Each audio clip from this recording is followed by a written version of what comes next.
Hello everybody, आज हम पढ़ने वाले हैं हिस्ट्री का chapter number 1, tracing changes through 1000 years. ये मैप आप लोग देख रहे होंगे, थोड़ा बहुत तो फैमिलियर लग रहा होगा, तो मैं आपको बता देती हूँ कि ये इंडिया का मैप है। इंडिया का मैप है ये, ठीक है। अब थोड़ा थोड़ा आप देखोगे तो ये नॉर्दर्न पार्ट नहीं है, ये वाला जो पार्ट है वो इंडिया का साउदर्न पार्ट है, ठीक है। और ये जो आइसलैंड सा दिख रहा है वो श्रीलंका है। तो ये आपके मैप से बहुत डिफरेंट है। अब मैं आपको दूसरा मैप दिखाती हूँ। ये मैप अल इदरीसी ने लिखा था, अल इदरीसी ने बनाया था 12th सेंचुरी में। अब आपकी बुक में एक और मैप दे रखा है जो कि 17th सेंचुरी में बनाया है।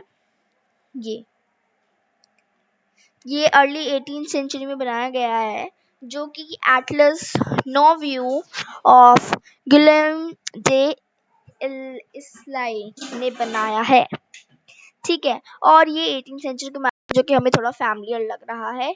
ये श्रीलंका है, ये नॉर्दर्न पोर्शन है और ये सदर्न पोर्शन है। Now take a look at map 1 and map 2। Map 1 was made in 1154 CE by the Arab geographer Al-Idrisi. The section reproduced here is a detail of the Indian subcontinent from his larger map of the world. Map 2 was made in the 1720s by a French cartographer. The two maps are quite different even though they are of same area. वो same area के हैं फिर भी थोड़े different हैं। अल इदरीसी के map में जो साउथ इंडिया है वो वहाँ है जो कि हमें नॉर्थ इंडिया दिखना चाहिए था। And Sri Lanka is an island at the top. तो श्रीलंका वाला जो आइलैंड है वो एकदम टॉप में है जबकि वो साइड में है, ठीक है। South India is where is North India and Sri Lanka is the island at the top. Place names are marked in Arabic. तो जो भी प्लेस नेम है जो कि हम इस मैप में देख रहे हैं वो अरेबिक में मार्क्ड है। ये आपको समझ में नहीं आ रहा होगा, ये अरेबिक में लिखा हुआ है।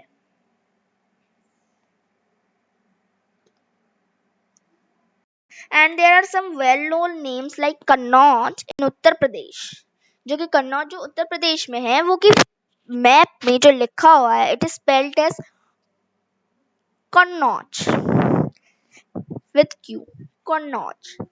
Map 2 was made nearly 600 years after Map 1, during which time information about the subcontinent has changed considerably.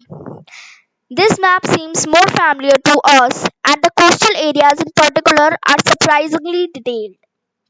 This map are used by European sailors. तो ये मैप यूरोपियन सेलर्स यूज करते थे, ठीक है। और ये बहुत डिटेल्स में दे रखा है, वैसे तो इंग्लिश में ही लिख रखा है पर ये बहुत डिटेल में दे रखा है। गल्फ दे बंगाले, ठीक है, जो ये वाला पार्ट था वो गल्फ डे बंगाले से नोट कर दिया गया है। हाँ, it is equally important is the fact that the science of cartography differed in the two periods.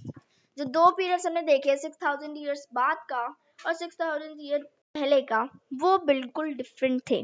दोनों मैप्स बहुत डिफरेंट थे। When historians read documents, maps and text from the past, they have to be sensitive to the different historical backgrounds, the context in which information about the past was produced. ठीक है, तो historian को जो historian थे उनको बहुत careful रहना पड़ता था about the background, the contents, the information about the past was produced. आप पूछोगे उन्हें पता कैसे चला इतने सालों पहले ये हुआ था, वो कौन सा तब रहे थे, वो जिंदा थे तब? नहीं, उन्हें पता कैसे चला? छोटे छोटे प्रूफ्स होते हैं जैसे कि मैन्यूस्क्रिप्ट्स होती हैं, इंस्क्रिप्शंस होते हैं और ऐसी बहुत सारी चीजें होते हैं जहाँ से हमें उनके लैंग्वेज के बारे में, उनके आर्ट एंड कल्चर के बारे में सब कुछ पता चला। Now new and old terminologies in the context in which information is produced changes with time. What about language and meanings? Historical record exist in a variety of languages which have changed considerably over the years. Now, medieval Persian, for example, it is different from modern Persian. जो पहले की Persian हुआ करती थी, पहले की Persian language होती थी, वो अब की पर्शियन लैंग्वेज से बहुत डिफरेंट है. The difference is not just with regard to grammar and vocabulary. The meanings of word also changed over time. Meanings भी बहुत चेंज हो गए थे. जैसे कि एग्जाम्पल हम दो चीज़ों का लेते हैं, एक हिंदुस्तान का और एक फॉरनर का. Take the term Hindustan for example. Today we understand as India. ठीक है, जो हमारा हिंदुस्तान है उसे हम इंडिया बोलते हैं. ठीक है, the modern nation state when the term was used in the 13th century by Minaj and Siraj conqueror. तो जो मिनाज एंड सिराज थे उन्होंने हिंदुस्तान को टर्म किया और लिखा कि हिंदुस्तान को उन्होंने उसकी सारी जो है सारा आर्ट एंड कल्चर सब कुछ लिया और उन्होंने सदर्न एरिया को जो इंक्लूड नहीं करा, जो कि अब हम इंडिया में सदर्न एरिया भी इंक्लूड करते हैं. उन्होंने पंजाब और हरियाणा के पार्ट को इंक्लूड करा. Lands between the Ganga and Yamuna यानी कि नॉर्दर्न पार्ट को उन्होंने इंक्लूड करा था, सदर्न पार्ट को उन्होंने इंक्लूड नहीं करा था. ही used the term in the political sense for lands that were part of the dominations of the Delhi Sultanate. The areas included in the term shifted with the extent of sultanate, but the term never included South India. South India, वो term South India include कभी नहीं किया गया. By contrast, in the early 16th century, Babar used Hindustan to describe the geography, the fauna, and the culture of these inhabitants of the subcontinent. तो बाबर ने भी term Hindustan use करा उसके geographical features लेके, उसका फाउना फ्लोरा एंड फाउना लेके, उसका culture लेके. ठीक है,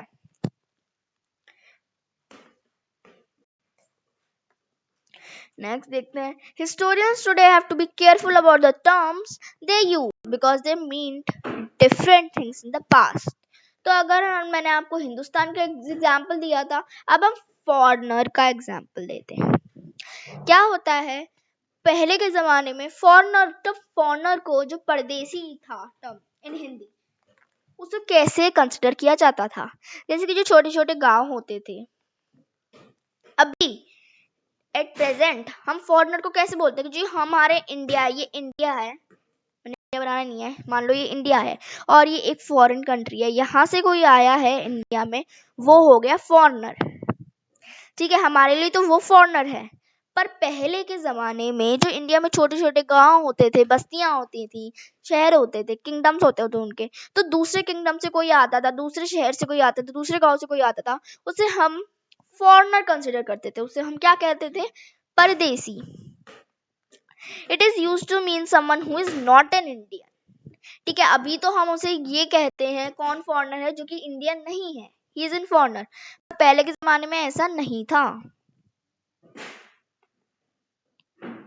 The medieval period, a foreigner was any stranger who appeared, say, in a given village, someone who was not a part of the society or culture. वो उनकी society का part नहीं था, दूसरे शहर से आया था, दूसरे इलाके से आया था, दूसरे गांव से आया था, वो उनके लिए फॉरनर है. In Hindi, the term Pardesi might be used to describe such a person, and in Persian में उसे अजनबी कहते थे, हिंदी में परदेसी. A city dweller therefore might have regarded a forest dweller as a foreigner. अगर किसी सिटी डेवलर के लिए अगर फॉरेस्ट डेवलर आ गया, वो उसके लिए एक फॉरनर है. But two peasants living in the same village were not foreigners. अगर दो पीजेंट्स हैं हमारे, वो सेम विलेज में रह रहे हैं, तो वो एक दूसरे के लिए फॉरनर्स नहीं है. They are not foreigner to each others. Even though they may have different religious और caste backgrounds. अगर उनके caste backgrounds, religious backgrounds अलग हैं, फिर भी वो एक दूसरे के लिए फॉरनर नहीं होंगे. ठीक है, ये फॉरनर टर्म आपको समझ में आ गई होगी. ये क्वेश्चन भी दे रखा है एनसीईआरटी में, वो आप अच्छे से क्लासिफाई कर सकते हो. Historians and their sources. Historians are different types of sources to learn about the past depending upon the period of their study and the nature of their investigation. Last year for example you read about rulers of Gupta dynasty, हमने Gupta dynasty के बारे में पढ़ा था, हर्षवर्धन के बारे में पढ़ा था. In this book we will read about following 1000 years from रफली 700 to 1750. हम 1750 तक पढ़ेंगे. जो हमारा मेडिवल पीरियड था बेसिकली हम वो इस क्लास में पढ़ेंगे. जो मुगल्स थे, दिल्ली सुल्तानेट थी, हमारी जो क्या कहते हैं, हम लास्ट के चैप्टर्स में ये भी पढ़ेंगे कि यूरोपियंस इन्वेशंस इंडिया में कैसे आई और क्या हुआ. You will notice some continuity in the sources used by historians for the study of this period. They still rely on coins, inscriptions, architecture and textual records. अभी भी historians किस पे डिपेंडेंट है हिस्ट्री के लिए? कॉइन्स पे, उनके coins पे, उन्होंने जो इंस्क्रिप्शन लिखी है. अब इंस्क्रिप्शन जो कि हमने इंस्क्रिप्शन और मैन्यूस्क्रिप्ट के बारे में हमने प्रीवियस क्लासेस में बहुत डिटेल में पढ़ा था.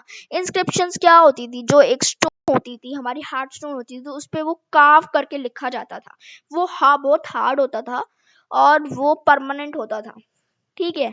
और मैन्यूस्क्रिप्ट कैसी होती थी? जो ट्री बार्क्स होती थी ना, उनसे हम ऐसे ऐसे बुक्स बनाते थे, मैन्यूस्क्रिप्ट बनाते थे जिसमें हम टेक्सचुअल रिकॉर्ड्स रखते थे. ठीक है, textual records for information. But there is not also considerable discontinuity. ठीक है, और भी बहुत सारी चीजें आई हैं, वो टोटली उन पर डिपेंड नहीं हो सकते हैं. ठीक है, और भी बहुत सारी चीजें हैं जिन पे वो सीधा उस पर बिलीव नहीं कर सकते हैं, उन्हें और प्रूफ चाहिए होता है. हर प्रूफ के डिसीजन पे हमारी हिस्ट्री लिखी गई है. The number and the variety of textual records increased dramatically during this period. तो जो medieval period था, पहले periods के बारे में nearly 700 up to 700 CE हमें इतना नहीं पता था. ठीक है, हमें उस टाइम पीरियड के बारे में इतना ज्यादा नहीं पता है. ठीक है, उस टाइम पीरियड पे हम तो बस उनके आर्ट्स के बारे में जानते हैं, उस पे डिपेंडेंट है.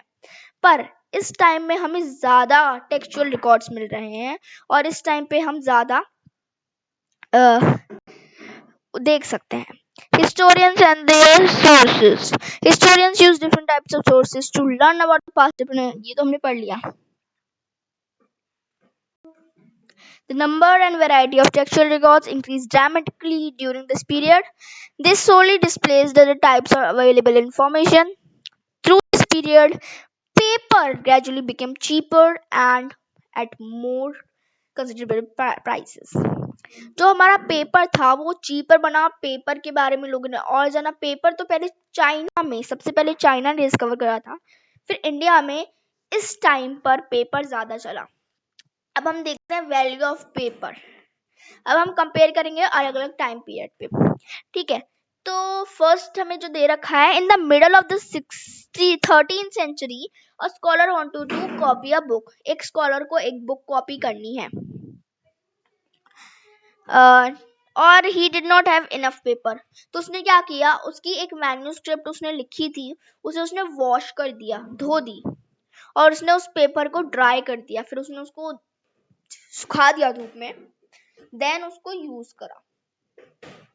तो एक सेंचुरी बाद, ठीक है, यानी कि 14th century में अगर तुम्हें कुछ खाना चाहिए तो मार्केट वाला क्या करेगा? You could be lucky and have the shopkeeper wrap it for you in some paper. तो मार्केट शॉपकीपर क्या करेगा, तुम्हें वो खाना जो भी तुम वेजिटेबल कुछ भी कर रहे हो वो तुम्हें पेपर में रैप करके दे देगा. अब तुमने मुझे बताना है कि कब पेपर बहुत एक्सपेंसिव हुआ करता था और आसानी से मिल जाता था. इधर 13th century में या 14th century में? इधर पेपर आसानी से मिल जाते हैं या इधर? तो हम आसानी से कंपेयर कर सकते हैं कि इधर पेपर ज्यादा इजीली मिल जाता है. 14th century में पेपर ज्यादा चला था as compare to 13th century. ठीक है,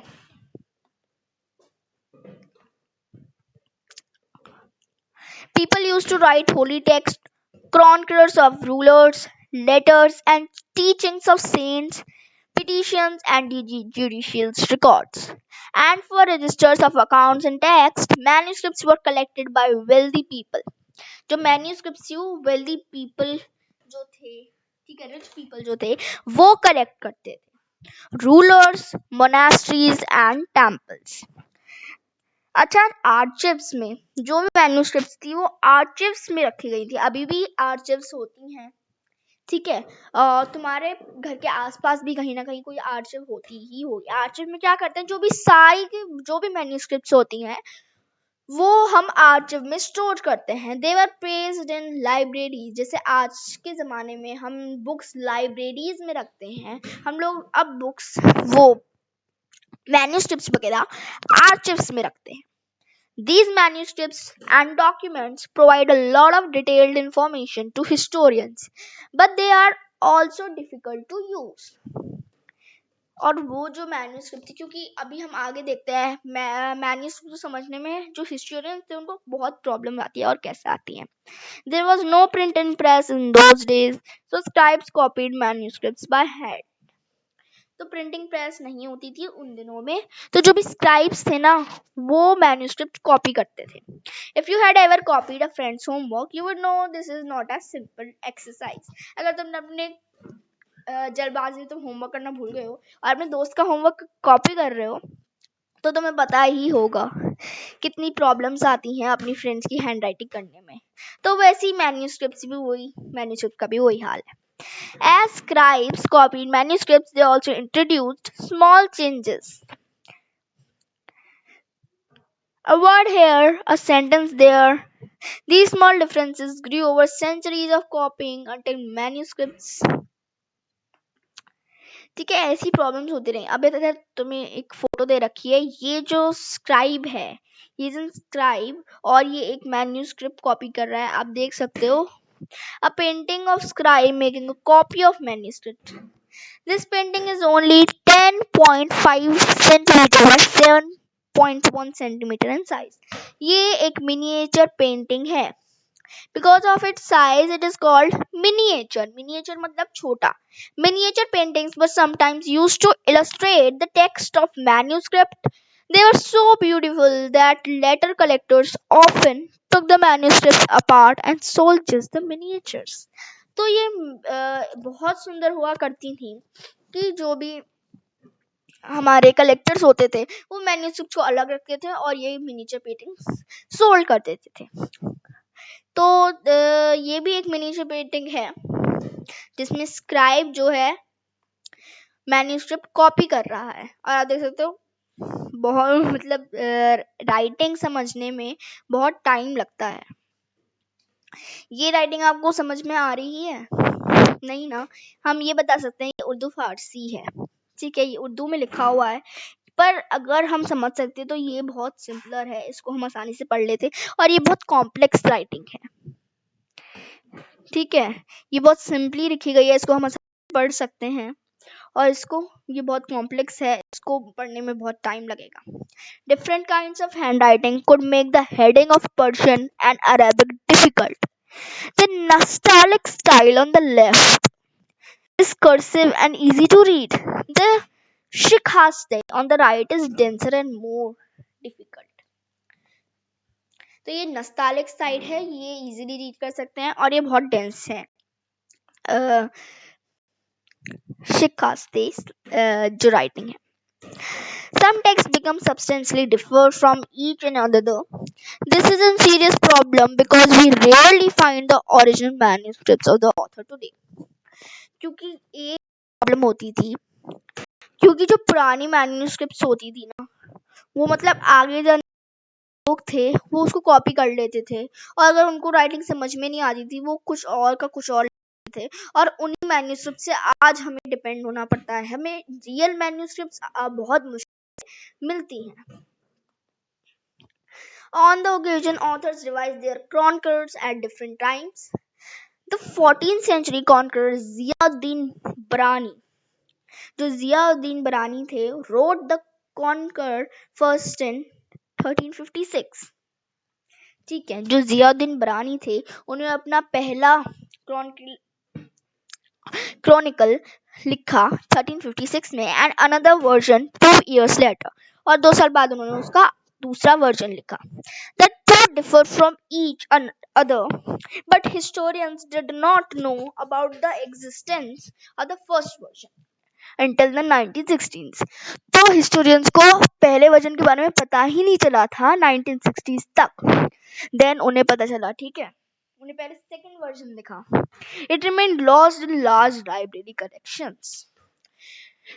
New social and political groups. The study of the 1,000 years between 7,000 and 1750 is a huge challenge to historians, largely because of the scale of variety of developments has occurred over this period. At different moments in the period, new technologies made the appearance, like the Persian wheel. A Persian wheel क्या था? What was Persian wheel? Persian wheel in irrigation, the spinning wheel in weaving, and firearms in combat. New food and beverages arrived in the subcontinent. देखो potatoes आए, corn आए, chillies I, T I, coffee आई. और ये कहाँ से आए? इसी time period में यूरोपियन इन्वेजन्स हुए और उन्होंने इंडिया को ये सब इंट्रोड्यूस करे. जो चाय थी, टी, वो इंडियन नहीं है, वो यूरोपियंस लाए थे इंडिया में. ठीक है, चिलीज लाए, ठीक है, red chillies, red pepper, corn लाए, potatoes लाए, coffee लाए. Remember that all these innovations, new technologies and crops came along with people who brought other ideas with them as well. As a result, this was a period of economic, political, social and cultural changes. तुम ये सब पढ़ोगे chapter number 5 में, 6 में, 7 में. ठीक है, ये जो आर्ट एंड कल्चर्स है, rulers and buildings, traders and companies, ये सब तुम चैप्टर में 5, 6, 7 पढ़ोगे. This was the period of great mobility. Groups of people traveled along long distances in search of opportunity. The subcontinent had immense wealth and possibilities for people to carve a fortune. One group of people who became important in this period were the Rajputs. तो इस period में राजपूत बहुत important बने थे, और जो राजपूत का name था, इट वाज राइट फ्रॉम राजपुत्र, यानी कि राजा का पुत्र. राजा का पुत्र आप समझ गए होंगे, the son of a ruler, Rajput. Between the 8th and 14th century, the term was applied more generally to a group of warriors who claimed Kshatriya caste status. तो यहाँ पे बहुत सारी कास्ट होते थे, क्षत्रिय होते थे, ब्राह्मण्स होते थे, और बहुत सारे होते थे जो कि आप इसमें पढ़ोगे. द टर्म इंक्लूडेड, ये देखो, ये पर्शियन व्हील है जो कि इस इमेज में आपको दिख रहा होगा क्लियरली. ये एक पर्शियन व्हील है. Not just rulers and chieftains, but also soldiers and commanders who served in the armies of different monarchs all over the subcontinent. A chivalric code of conduct, extreme valor, and great sense of loyalty were the qualities attributed to Rajputs by the poets and bards. Other groups of people, such as the Marathas, Sikhs, Jats, Ahoms, Kayashts, a caste of scribes and secretaries, also use their opportunities to the age become politically important. अच्छा, तुम दूसरे chapter में, जो chapter number 2 है, new Kings and kingdoms, उसमें आप लोग समानताज के बारे में ज्यादा पढ़ोगे, कैसे उनकी ग्रोथ हुई, ठीक है, और कैसे क्या हुआ. Throughout this period was the gradual clearing forest and the extension of agriculture, a change faster and more complete in some areas than in others. Changes in their habitat forced many forest dwellers to migrate. तो ये जो changes हुए थे उनके habitat में, it forced many forest dwellers, उनको migrate करना पड़ा. क्या? अपनी जगह छोड़ के दूसरी जगह जाना पड़ा. Others started tilling their land and became peasants. दूसरे लोगों ने अपनी जमीन ली और peasants बन गए, खेती करनी शुरू कर दी. These new peasants group gradually began to be influenced by regional markets, chieftains, price, monasteries and temples. They became part of large complex societies and were required to pay taxes. तो जो peasant थे, अब ये taxes वगैरह वो उन्होंने देना शुरू करा. And offer goods and services to local lords. उनके जो local lords थे उन्हें gifts देना शुरू करा, services provide करना शुरू करा, taxes देना शुरू करा. As a result, significant economic and social differences emerged. ऐसे ही जो social differences थे वो हो गए. अब एक चैप्टर में आपको ट्राइंगल का फिगर से बता रखा है. सबसे ऊपर थे राजा, किंग्स वगैरह. नेक्स्ट हमारे आए थे कौन, जो भी हमारे चीफ्टेंस वगैरह थे, समानताज और वो सब. ठीक है. देन हमारे थे पीजेंट्स, सबसे नीचे. ओके, जो कि लोअर बैकग्राउंड्स में थे. अब यहीं से ही जो जातीज वगैरह का था, वो इकोनॉमिक एंड सोशल डिफरेंसेस शुरू हुए among peasants. Some possessed more productive land, other also kept cattle, and some combined artificial work and agricultural activity during the lean season. As society became more differentiated, people were grouped into jatis or subcastes and ranked on the basis of their backgrounds. यहीं से जातीज और subcastes background decisions start हुए. And their occupations, rank were not fixed permanently. उनको ranks वगैरह दी जाती थी जो कि fixed नहीं थी. And varied according to their power, influence and resources controlled by members of the jati. अब जो जाति के मेंबर्स हुआ करते थे, जाति पंचायत हुआ करती थी, वो सब हम पढ़ेंगे. The status of the same jati could vary from area to area. तो एरिया टू एरिया जातीज डिफर करती थी. जातीज frame their own rules and regulations. वो अपने अलग रूल्स और रेगुलेशन मानती थी कि हमें ये करना है, ये करेंगे नहीं, ये नहीं कर सकते. Manage their conduct, their managers. Their regulations were enforced by assembly of elders described in some area as the jati panchayat. तो जो जाति पंचायत होती थी वो क्या होती थी? It was the group of elders जो कि डिसीजंस लेते थे, रूल्स एंड रेगुलेशंस बताते थे जाति के. ठीक है. एक क्वेश्चन दे रखा है एनसीईआरटी में कि जाति पंचायत को डिफाइन करो. वो कैसी बनती थी, कैसे चलता था? तो आप यही लिखेंगे, जाति panchayat was the group of elder members and they frame their own rules and regulations to manage the conduct of their members. But jatis were also required to follow the rules of their villages. उन्हें अपने villages के rules भी मानने पड़ते थे.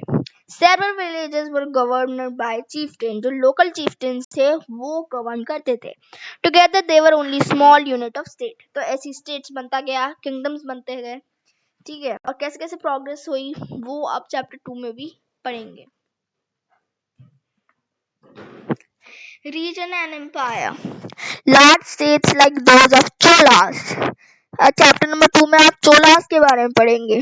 चोलास, पालास, राष्ट्रकूटास, वो सब पढ़ेंगे आप चैप्टर नंबर 2 में. तुगलक्स, ठीक है, जो हमारे तुगलक्स थे, जो कि आप दिल्ली सल्तनत चैप्टर नंबर 3 में पढ़ेंगे. और मुगल जो कि चैप्टर 4 में पढ़ेंगे. एम्फेस्ड मेनी रीजन्स, उन्होंने बहुत रीजन्स कवर करे, उन पे रूल करा. असंस्कृत प्रशासती, जो प्रशासती थे, see chapter number 2 for example of प्रशासती. Praising the Delhi sultanate Ghiyasuddin Balban. जो प्रशासती थे उनके नाम से हमें पता चल रहा है वो उनको प्रेज करते थे. ठीक है, अपने लैंडलॉर्ड्स को और गेन करते थे. ठीक है, they praise their landlords. Praising the Delhi sultan Ghiyasuddin Balban, जो गयासुद्दीन बलबन था, explained that he was the ruler of the vast empire that stretched from Bengal, which was called as Gauda in the east, to Gajana in the Afghanistan in the west, and including all of the South India, Dravida. People of different regions, Gauda, Andhra, Kerala, Karnataka, Maharashtra and Gujarat, apparently fled before his armies.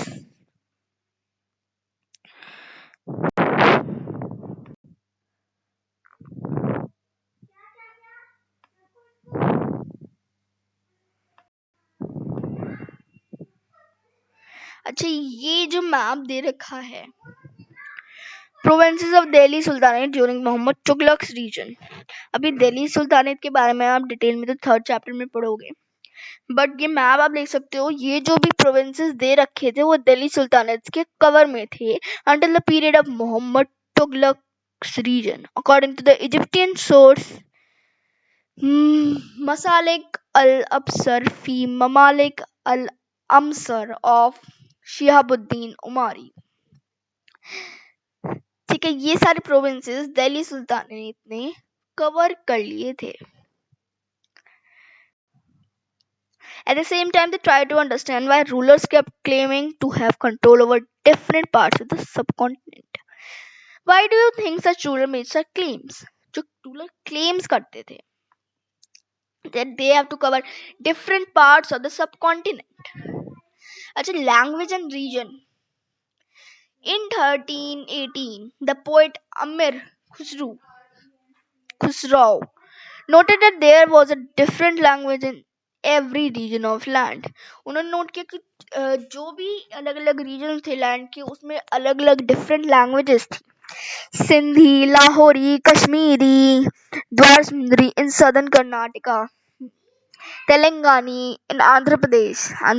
तेलंगानी देखो, आंध्र प्रदेश और तेलंगाना पहले एक part थे, अब वो अलग हो चुके हैं. गुजारी इन Gujarat and Mabari in Tamil Nadu, Gauri in Bengal, Awadhi in eastern Uttar Pradesh, and Hindavi in the area around Delhi. Hindavi जो दिल्ली के अराउंड जो एरिया था उधर यूज करती थी. Amir Khusrau went on to explain in the contrast to these languages there was Sanskrit which do not belong to any region. तो एक ऐसी लैंग्वेज थी संस्कृत जो कि किसी रीजन को बिलोंग नहीं करती थी. और बट जो कॉमन पीपल थे, it was an old language, वो बहुत पुरानी लैंग्वेज थी, वो हमारे पुरानों से ली गई थी. Common people don't know about it. जो कॉमन पीपल थे, साधारण लोग, उनको इसके बारे में पता नहीं था, सिर्फ ब्राह्मण्स को पता था. Only Brahmans too. Make a list of languages mentioned by Amir Khusrau. Prepare another list of names of languages spoken in today in the regions he mentioned. Underline names that are similar and circle those are different. ये आप chart बना सकते हो. By 700, many regions already possessed distinct geographical dimensions and their own language and cultural characteristics.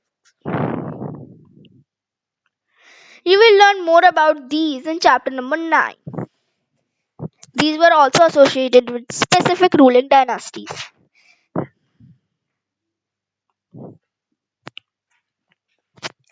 There were considerable conflict between these states. Occasionally, dynasties like the Cholas, Khaljis, Tughlaqs, Mughals were able to build an empire that was pan-regional. अब इधर क्या दे रखा है? Pan-regional empire. आपकी एक question दे रखा है, what is pan regional empire, क्योंकि हम इसके क्वेश्चन करने वाले हैं, तो be prepared. So, what was pan-regional empire? It was spanning diverse region. Now, spanning diverse region means जो उनका एम्पायर था वो बहुत अलग अलग टुकड़ों में बटा हुआ था. ठीक है, अलग अलग टाइप के एम्पायर होते थे. जो पैन रीजनल एम्पायर है ना, चोलास का, खलजीज का, तुगलक्स का और मुगल्स का, वो पूरे पे तो नजर नहीं रख सकते ना. वो उन्होंने पैन रीजनल एम्पायर बनाया जिसपे उन्होंने मनसबदार अपॉइंट करे थे, मनसब्स बनाए थे, मनसबदार अपॉइंट करे थे. ठीक है, it was what spanning diverse regions. Not all these empires were equally stable or successful. Compare, for example, table 1 in chapter 3 and 4. Chapter 3 and 4 में एक टेबल दे रखा है. What was the duration of the rule of Khalji and Mughal dynasty? जो Khalji dynasty वो भी ज्यादा देर नहीं चल पाई, ना ही मुगल डायनेस्टी. जो लेटर मुगल थे वो मुगल डायनेस्टी तब से लेटर मुगल खत्म हो गई थी, और खलजी डायनेस्टी भी ज्यादा देर नहीं चल पाई.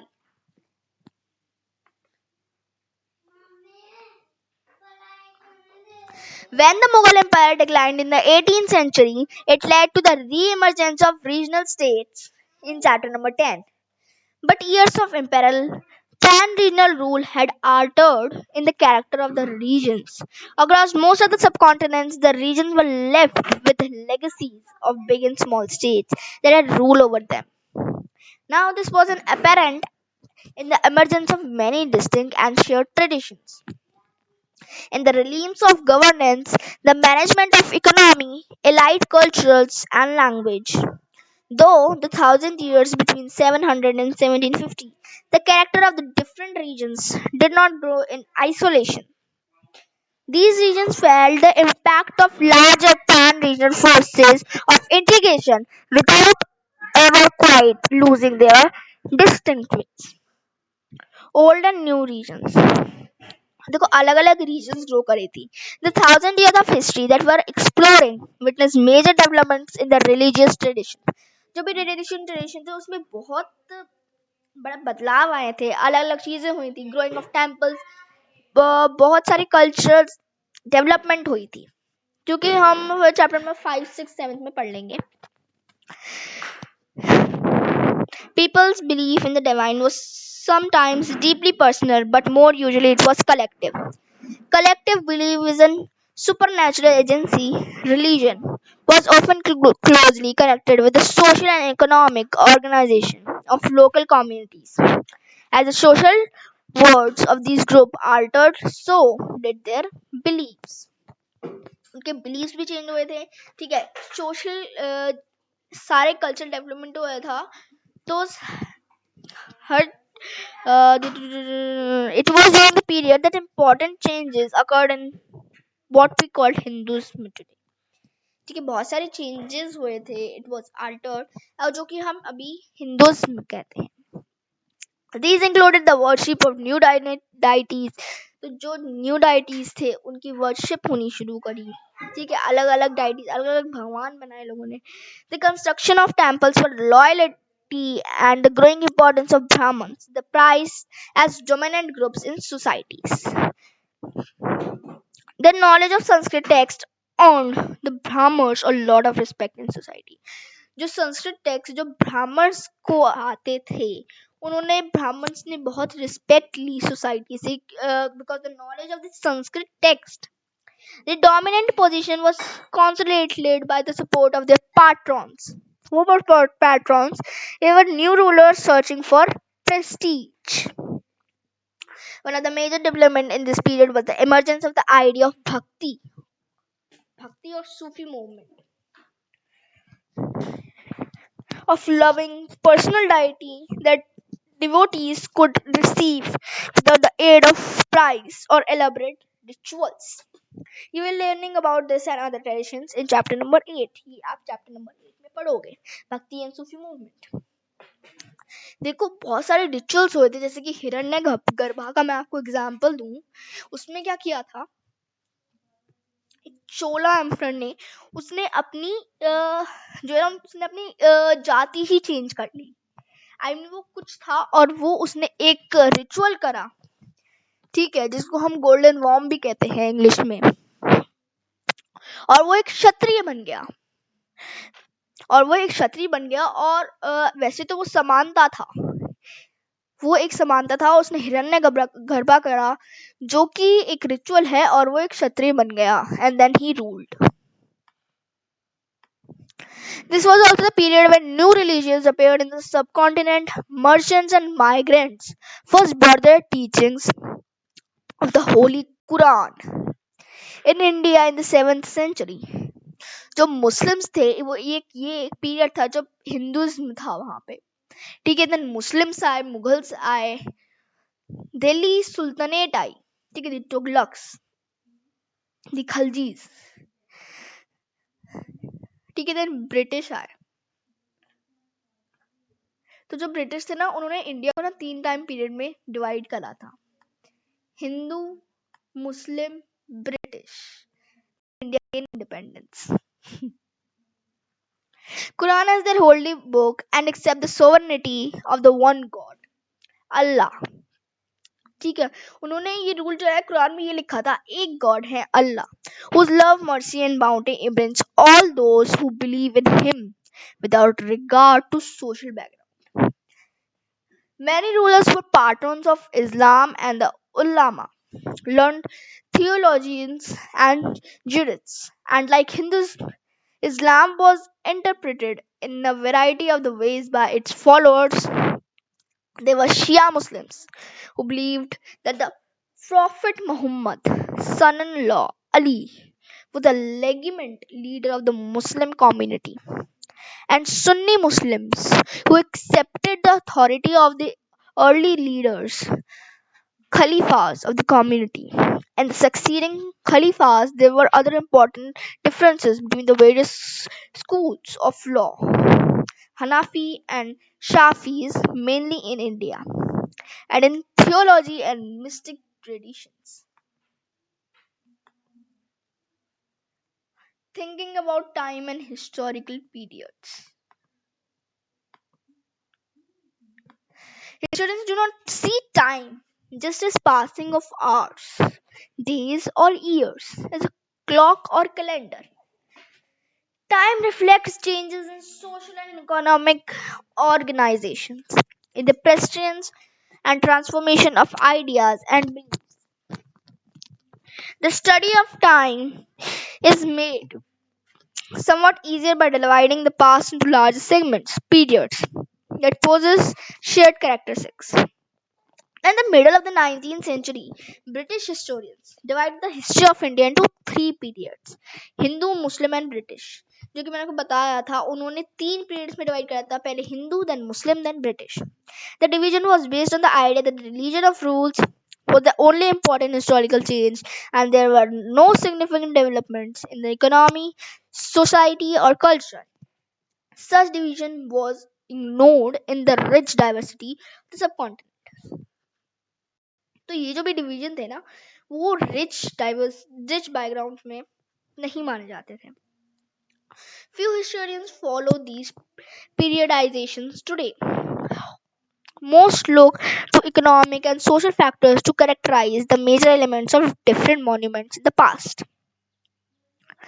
The histories you read last year include a wide range of early societies: hunter gatherers, early farmers, people living in towns and villages, and early empires and kingdoms.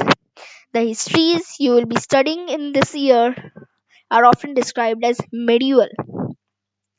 यानी कि पहले जो 6th क्लास में जो हमने पढ़ा था, पैलियोलिथिक पीरियड जो हमने पढ़ा था, मेनली जो पैलियोलिथिक पीरियड होते हैं, यानी कि जो जब स्टोन एज थी वो हमने पढ़ी थी, कैसे कैसे इमर्जेंस हुआ, क्या क्या हुआ. और इस क्लास में हम मेडिवल पीरियड पढ़ेंगे. 7th क्लास में हम मेडिवल पीरियड करेंगे, मतलब न्यू किंग्स एंड किंगडम्स कैसे आए, डायनास्टीज कैसे आए, मुगल्स रूलर्स, और जो भी मतलब दिल्ली सुल्तानेट, वो उन सबका इमर्जेंस कैसा हुआ.